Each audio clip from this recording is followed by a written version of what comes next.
सगळं कामिनी आजी करतात.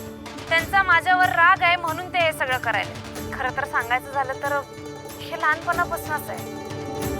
त्यांच्यावर लहानपणापासून कुणी असं प्रेम केलेलं नाही का त्यांना माया दाखवलेली नाही. मी काय म्हणतो, तुम्हाला जर कुठं कामिनी आजी दिसले की नाही, तुम्ही त्यांच्याजवळ जा आणि त्यांची प्रेमाने विचारपूस करा.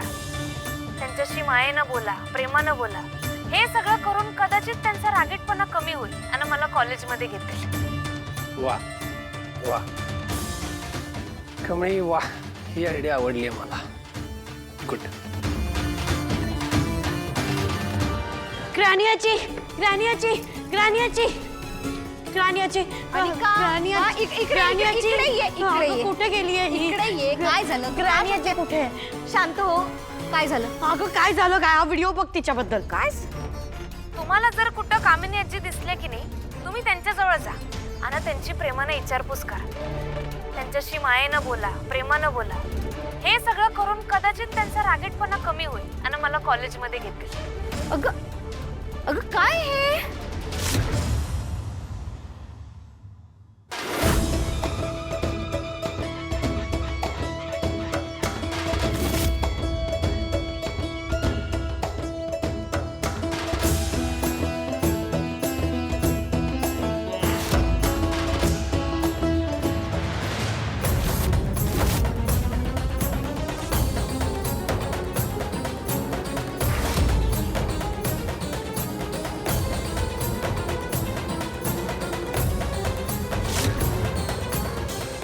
काय शहाणे, अतिशहाणे,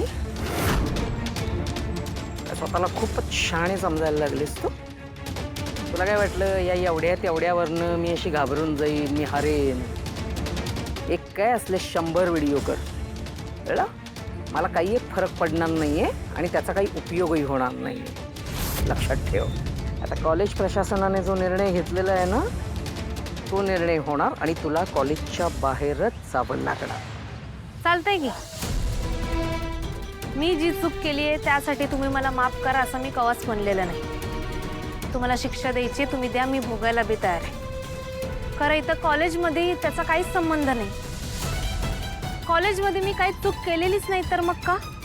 कॉलेज प्रशासन आपला निर्णय बदलणार नाहीये, तुला बाहेर जावं लागणारच. पण असा निर्णय कसा घेतला माझी बाजू न ऐकता? तुझी बाजू? कोण तू? कोण आहेस कोण तू? हा, तुझी बाजू ऐकून घ्यायची लायकी आहे का? या कॉलेजमध्ये ना खरं भिकाऱ्यांना ॲडमिशनच देत नाही. वहिनीच्या कृपेने म्हणून तुला इथे ॲडमिशन मिळालेलं आहे. पण तुझं असं आहे ना, खाल्ल्या ताटात. हो कडू आजी, मी काय आहे ते मला चांगलंच माहीत आहे. मी खोटेपणा केलेला नाही ना, माझ्या स्वतःच्या इच्छेनं मी माझा खरेपणा सोडला. हे तुम्हाला बी चांगलंच माहीत आहे. तुम्ही किती बी काय बी बोला, माझा निर्णय झालाय आणि मी ठाम आहे त्यावर. मी कॉलेजने घेतलेला निर्णय मोडून दाखवणार म्हणजे दाखवणारच. बघू ना, बघू. आता सध्या तरी तुला कॉलेजच्या बाहेर बसायला परवानगी दिलेली आहे, पण पुढच्या 2 दिवसात मी तुला या कॉलेजच्या बाहेर काय या शहराच्या बाहेर घालवते की नाही ते बघ. मला नाही वाटत एखाद दिवस सुद्धा तू इथे पूर्णपणे काढू शकशील. एवढं कडक होऊ नये, करपून जाशील, नाही सहन करू शकणार. हे ग, घाबरलीस? ऐक माझं, ऐक.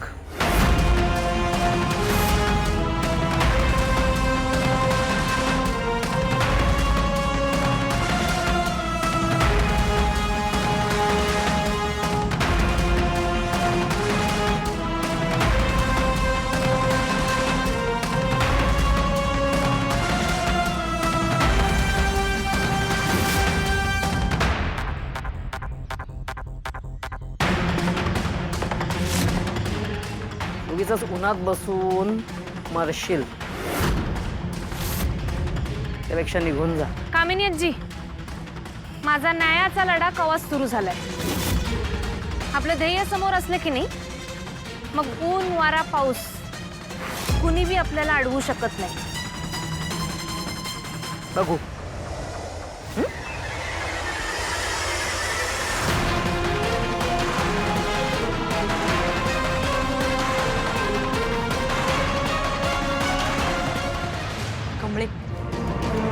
आता मी बी तुझ्या बरोबर हितच खुट्ट्या काढून उभा आहे, सुट्टीच नाही. होय कमळे, आम्ही आहे तुझ्यासोबत. निंगे तू जा आता कॉलेजमध्ये. मंड्या तू बी जा कामाला. नाही कमळे, आम्ही तुला सोडून कुठं बी जाणार नाही. होय कमळे, आम्ही तुला एकटीला सोडून कुठं बी नाही जाणार. अरे पण कोण म्हणताय ती एकटी आहे?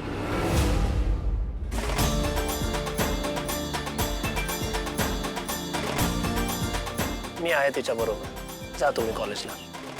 ऋषी भाऊ, तुम्ही आयचा म्हटलं आम्हाला काय बी काळजी नाही बघा.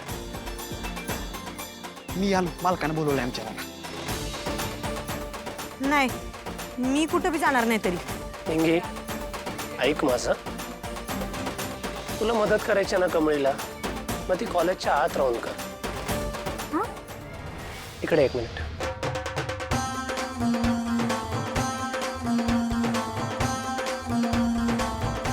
हे घे.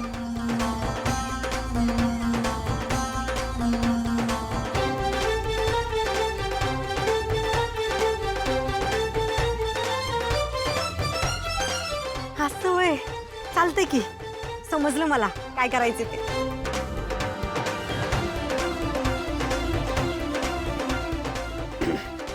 सर काय हिला काय झालं? त्याकडे नको लक्ष देऊ.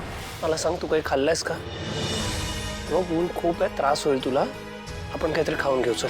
नाही सर, आता माझं स्वप्न मला सगळ्यात जास्त महत्त्वाचं वाटतंय आणि मला ॲडमिशन मिळणं जास्त गरजेचं आहे.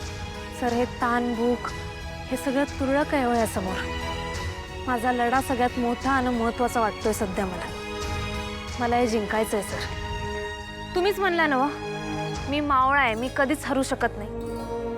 मग जसं सुभेदार मालुसरे म्हणलं होतं का आधी लगीन कोंडाण्याचं, तसंच आपलं बी. आधी कॉलेजमध्ये एंट्री आणि मगच बाकी सगळं.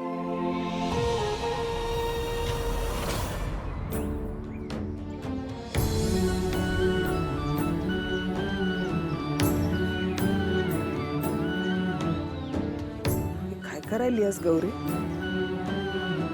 तिकडे तुझी पोर त्या कामिनी सोबत लढायला सज्ज झाली. तिला तिच्या हक्काच्या घरातनं बाहेर काढलं त्या बायकांनी. तर माझ्या पोरीला राहायला कुठं जागा असेल का नाही माहित नाही. माझ्या पोरीनं काय खाल्लं असेल का नाही माहित नाही. उन्हातानात कुठं कुठं वणवण भटकत असेल माझं बाळ.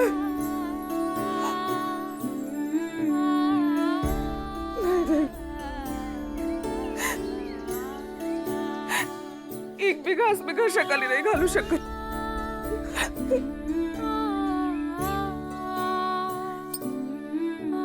आई तुळजाई, माझ्या पोरीचं रक्षण कर ग बाई. माझ्या कमळीची काळजी घे.